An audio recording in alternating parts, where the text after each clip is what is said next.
At our 3-year anniversary party, surrounded by our closest friends and a half-eaten chocolate cake, my girlfriend Sarah excitedly clapped her hands together and made an announcement that stopped the entire table cold. With a beaming smile, she suggested, "Hey everyone, I just had the best idea. After Mark and I get married, I've decided that every year I'm going to take a week-long solo trip with my ex-husband, Chad, just to relive old memories and stay connected." The silence that fell over the dinner table was immediate and suffocating. It wasn't a comfortable lull in conversation.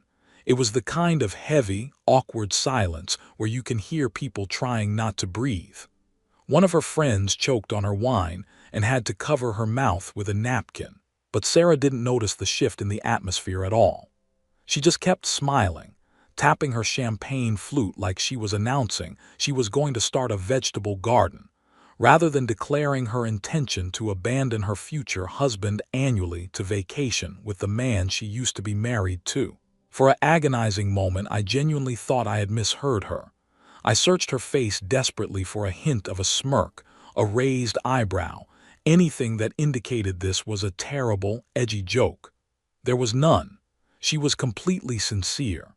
Inside, I felt a profound sense of disrespect wash over me, a cold realization that she was publicly testing the absolute limits of my patience and self-respect. But I didn't react the way she expected. I didn't blow up. I didn't cause a scene in front of our friends.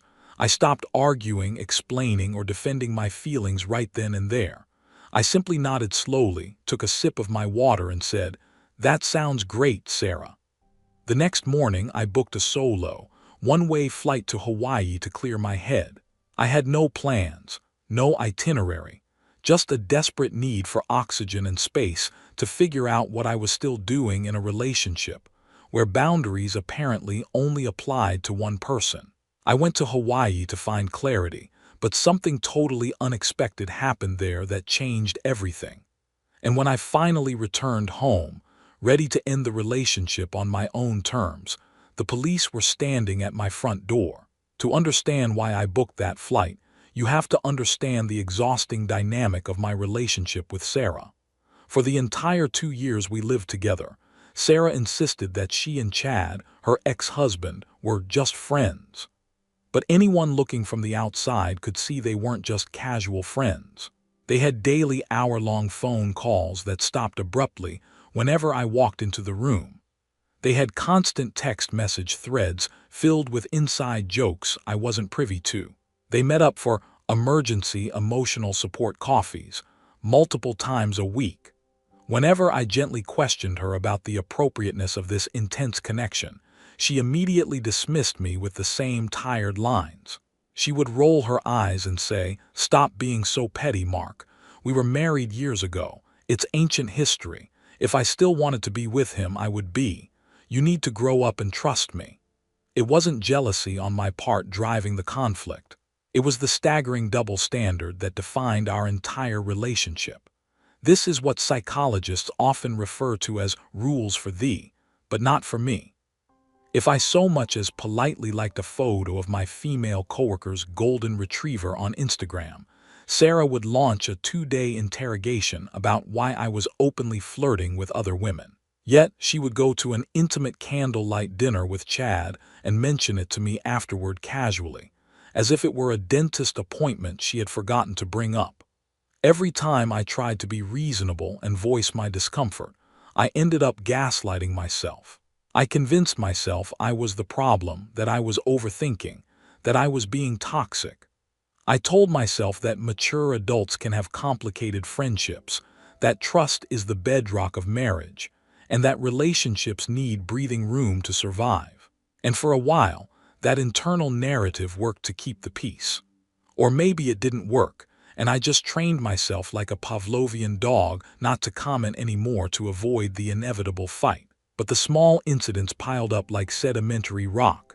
The late-night hushed phone calls, the cryptic messages flashing on her locked screen, her constant excuses about being Chad's only safe person. She was a safe harbor for her ex-husband while I, her current boyfriend, felt like I was adrift at sea. Whenever I tried to express how invisible this dynamic made me feel, she hit me with the ultimate shutdown. You are so insecure, Mark. Why can't you just be supportive? This is what mature, evolved relationships look like. Her version of a mature relationship looked a lot like me shutting up and accepting emotional scraps. By the time our anniversary rolled around, we weren't actively fighting every day, but we weren't connected either. I felt like a supporting character in her life movie, while Chad still clearly held the role of the leading man in her emotional world. So when she made that announcement at the restaurant, the trip with my ex every year to relive old memories thing, it wasn't just a tone-deaf comment or a bad joke. It was the perfect, crystalline summary of everything wrong between us, because she didn't whisper it to me privately to gauge my reaction. She said it proudly, loudly, emphatically, like it was an exciting new family tradition we should all celebrate. Her friend's physical reaction spoke volumes. The awkward shifting in seats, the hesitant sips of drinks, the quiet murmurs looking anywhere but at me. But Sarah just sat there beaming, thinking she was being quirky and progressive, genuinely believing that any reasonable, secure man would be delighted at the thought of his future wife vacationing intimately with her ex-husband every year. Later that night, on the drive home, she acted as if nothing out of the ordinary had happened, chattering away about the dessert and who was wearing what. I just felt a dull, aching throb of profound disappointment. When we finally got inside our apartment, I turned to her and quietly asked, "Do you really, genuinely think what you suggested tonight is normal?" Without missing a single beat, she replied, "Yes, absolutely. And if you had any confidence in yourself as a man, you'd understand that." That was the precise moment I realized she wasn't confused or naive or just needing guidance. She genuinely believed that her rules and my rules existed in different universes. She needed absolute freedom without consequence. I needed to be controlled and managed. I realized that further arguing was futile. I stopped explaining. I went into the bedroom, pulled out my laptop, and booked the first solo flight to Kauai I could find. The night before my flight, Sarah barely reacted when I calmly told her I needed some space and had already booked a trip. She didn't ask where I was staying. She didn't ask what I planned to do. She didn't even ask when I would be back. She only said one thing without looking up from her phone: "Fine. Just don't expect me to put my life on hold just because you're having an emotional moment." It was cold, but it was also entirely predictable. By that point, I had started recognizing the pattern of narcissistic traits. If an event didn't directly revolve around her needs or her glorification, she treated it like an irritating inconvenience. So the next morning, I packed a carry-on and left for the airport without any fanfare or drama. She stayed in the bedroom, scrolling through TikToks, treating my departure to fly across the Pacific Ocean to reconsider our entire shared future like I was just popping out for a carton of milk. On the plane, somewhere over the deep blue expanse of the ocean, I felt something I hadn't felt in months. Quiet. It was freeing and depressing at the same time. I messaged Sarah a quick text when I landed. Landed safely. She replied 4 hours later with just "K." That single letter said more about the state of our relationship than 1,000 words ever could. For the first 2 days in Hawaii, I stayed completely alone. I walked for miles on the beach, listened to podcasts, ate local food, and just let my nervous system recover from the constant low-level anxiety of living within Sarah's warped boundaries. I didn't flirt with anyone at the hotel bar. I didn't go out partying. I barely spoke to another human being. I wasn't there to get revenge on her. I was genuinely trying to excavate my own self-respect from the rubble of our relationship. By the afternoon of the third day, a hard truth settled over me. I realized Sarah probably wouldn't notice or care if I disappeared entirely, unless my disappearance somehow inconvenienced her daily routine. Standing on the hotel balcony that night, watching the sun set over the Pacific, I realized I was already halfway out of the door. But the moment that truly pushed things past the point of no return happened the next afternoon. I had wandered into a casual, open-air bar near the beach to grab some lunch. It was nothing wild, just a relaxed spot with a local guy playing acoustic guitar and tourists lounging around in sandals. I ordered a beer and some fish tacos, looked out at the turquoise water, and let myself physically relax for the first time in a very long time.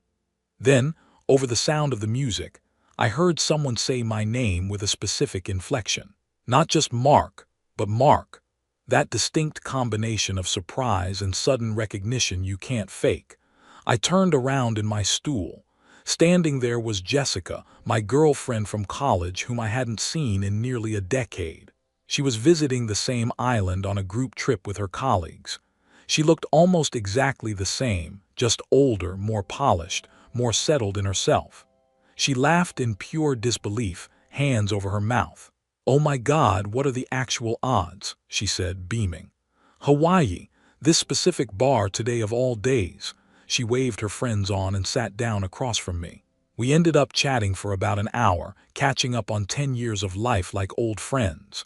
It was completely wholesome. There was zero romantic spark, zero inappropriateness, and absolutely nothing hidden.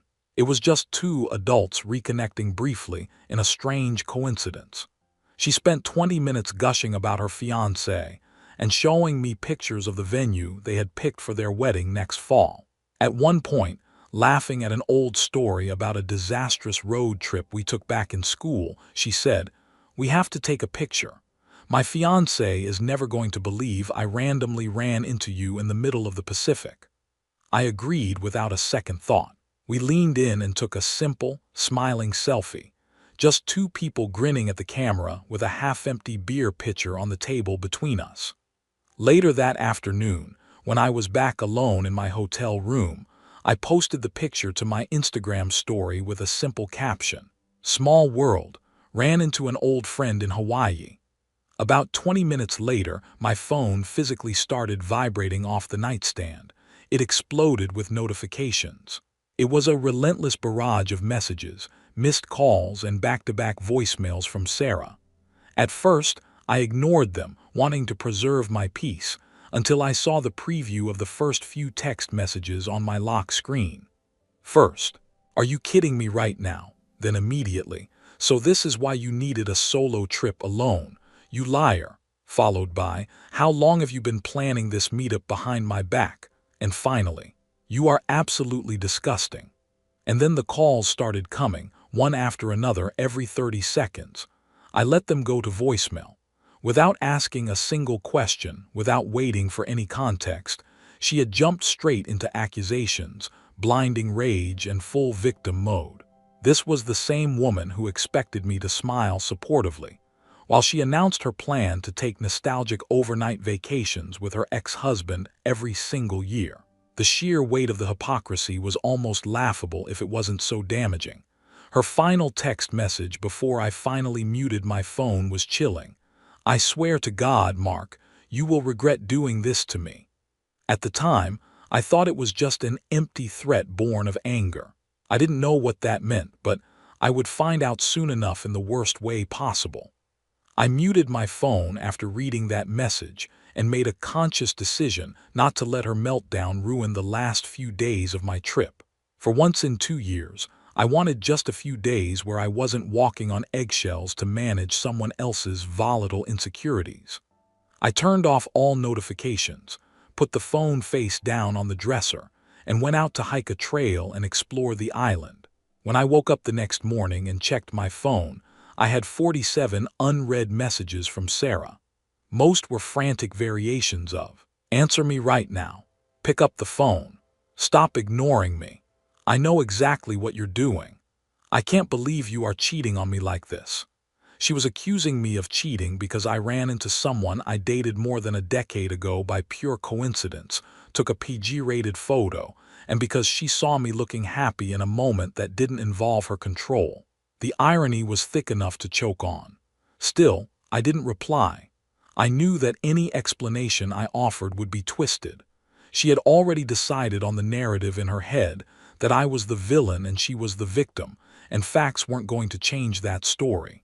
By noon, she escalated through text, threatening to max out her credit card to fly to Hawaii to confront me, and accusing me of lying about everything. Watching her unravel via text message felt surreal, like watching a stranger having a breakdown. I closed my phone again and went down to the ocean.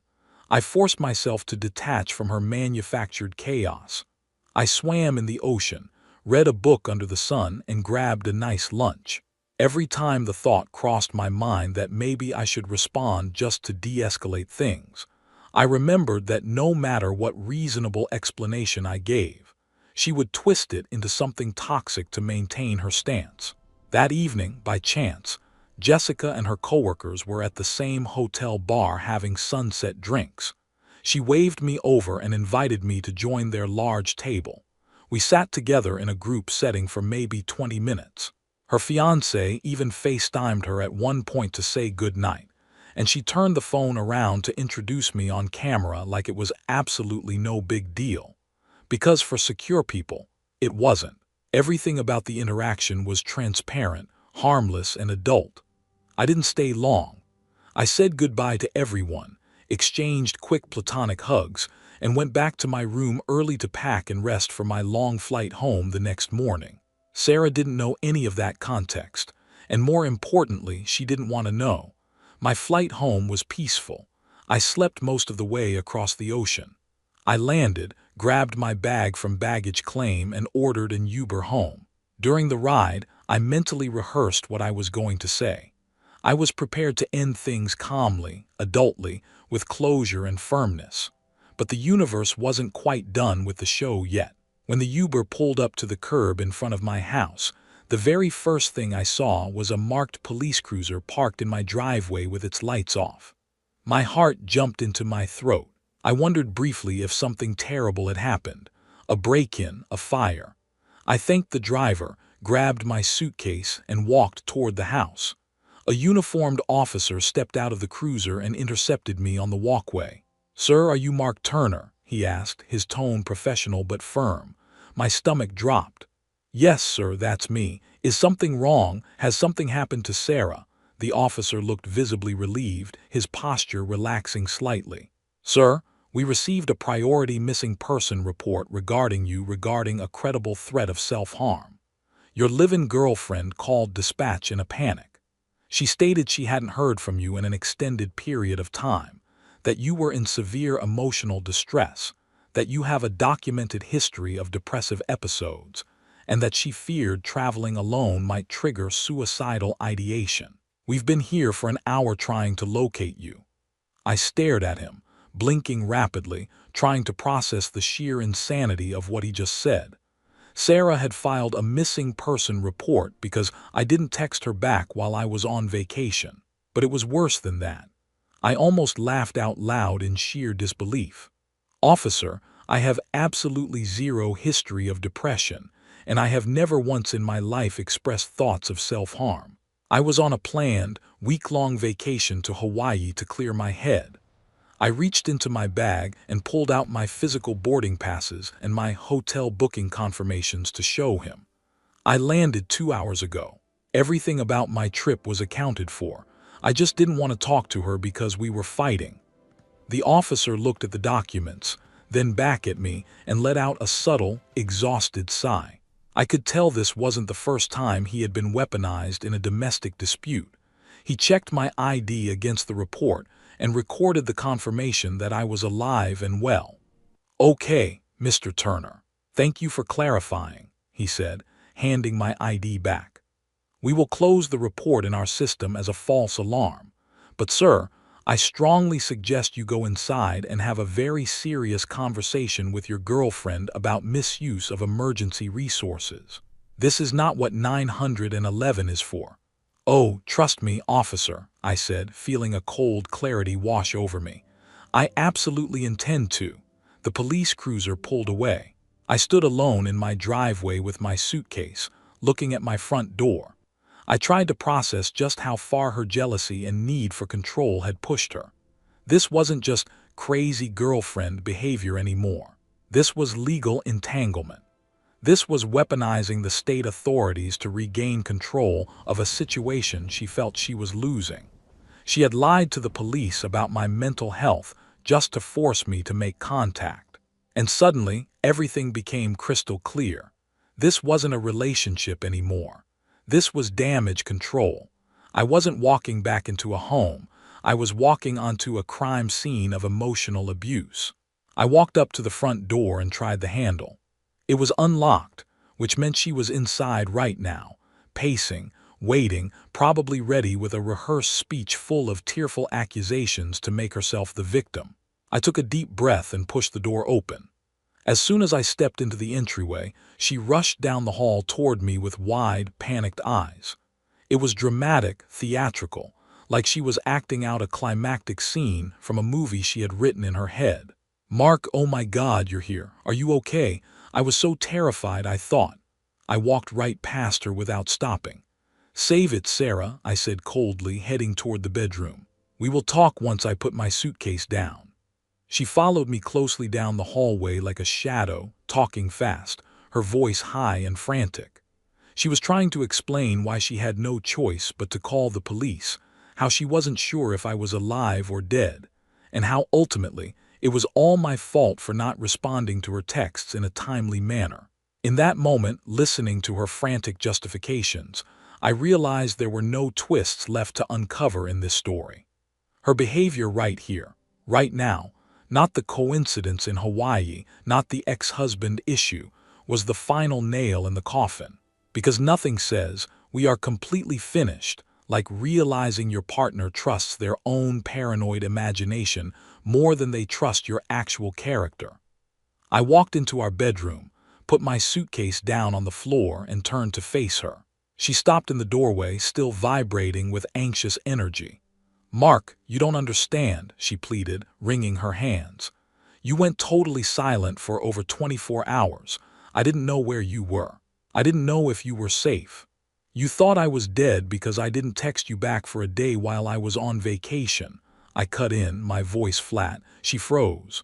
For the first time since I walked in, she stopped talking. That's not exactly what I meant," she pivoted quickly, changing tactics.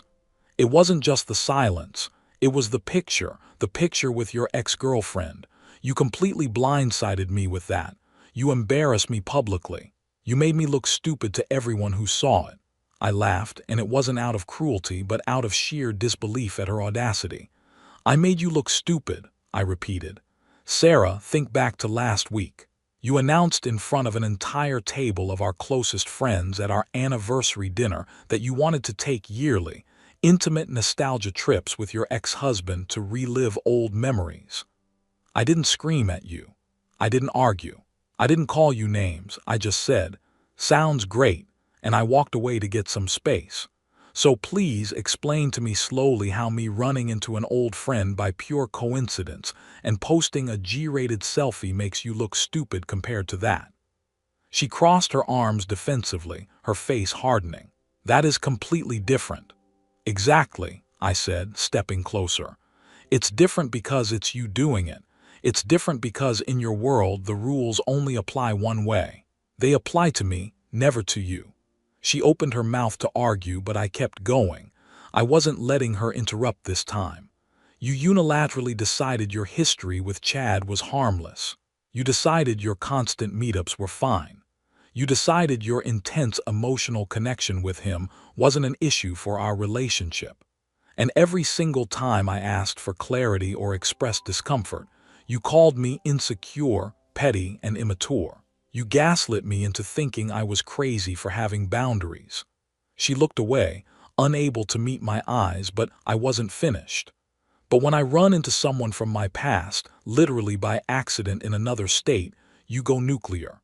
You report me missing to the police. You lie to them and say I'm suicidal. You accuse me of planning an affair. Do you even hear yourself right now? Do you realize how unhinged that is?" Her lower lip trembled, not from sadness or guilt, but from the frustration of being cornered by the truth. "You don't love me," she whispered, trying one last manipulation tactic. "If you actually loved me, you would have reassured me immediately. You would have called and explained everything right away." I shook my head slowly. "No, Sarah, that's where you're wrong.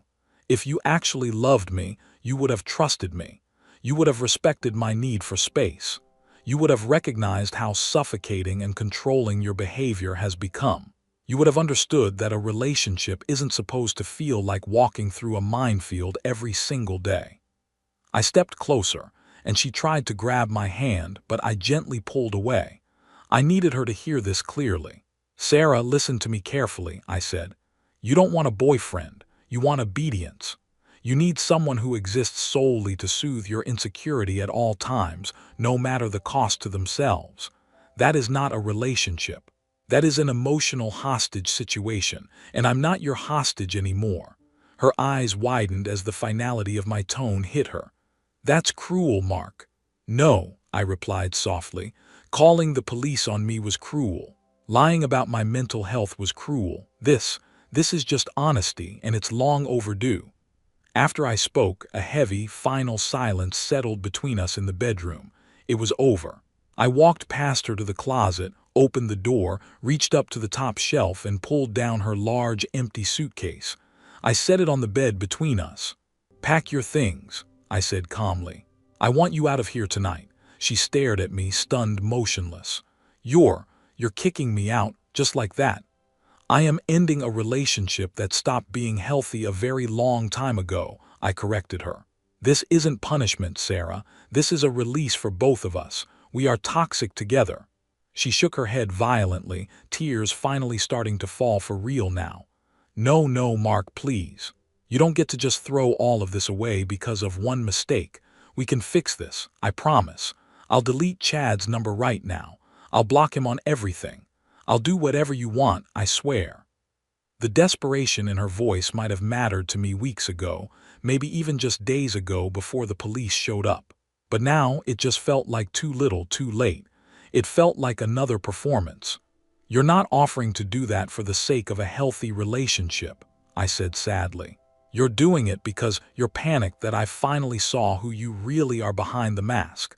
You're only negotiating because you lost control." I simply pointed at the suitcase on the bed again. "Pack your things." She hesitated for a long moment, looking for any crack in my resolve. Finding none, she finally moved toward the dresser and started pulling out clothes, sobbing loudly the entire time. I stood by the door and watched her pack, feeling nothing but a profound sense of exhaustion. An hour later, I walked her to the front door with her bags. She turned to me one last time, her face streaked with mascara. "Is this really it, Mark? Are we really over?" she whispered. "Yes," I replied, not wavering. "This ended the second you decided to involve the police over your own jealousy. There's no coming back from that." She left without another word. I shut the heavy front door behind her and locked the deadbolt. I leaned my forehead against the cool wood for a moment, feeling a wave of intense relief wash over me. For the first time in months, the house was completely quiet. And finally, for the first time in a long time, so was my mind. If you've ever had to walk away from a relationship to save your own sanity, hit that subscribe button and join the Story Sparks community. We talk about the hard truths of relationships here. And if you've ever experienced a massive double standard like Mark did with the ex situation, tell us your story in the comments below. How did you handle it? We want to hear from you.